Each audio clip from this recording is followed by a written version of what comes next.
আসসালামু আলাইকুম বন্ধুরা, আপনারা সবাই ভালো আছেন। আজকের অভিজ্ঞতাটা ছিল ভয়ঙ্কর। ধামুরহাট সীমান্তবর্তী এলাকায় নির্জন রাস্তা ধরে আমরা এগিয়ে যাচ্ছিলাম। চারপাশে ঘন জঙ্গল, মানুষের কোনো অস্তিত্ব নেই, শুধু বাতাসে গাছের পাতার শব্দ। একসময় আমরা বুঝতেই পারিনি কত দূর চলে এসেছি। সামনে শুধু বন আর চারিদিকে মাটির বাড়ি।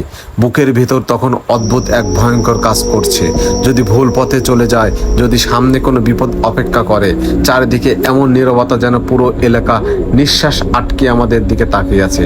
দূরে অজানা কোনো শব্দ শুনে আমরা কয়েক সেকেন্ডের জন্য থমকে গেলাম। সেই মুহূর্ত মনে হচ্ছিল এই নির্জন জঙ্গলে আমরা ছাড়া আর কেউ নেই। আজকে এই রোমাঞ্চকর ও ভয় মেশানো অভিজ্ঞতা আমরা কোনোদিন ভুলবো না।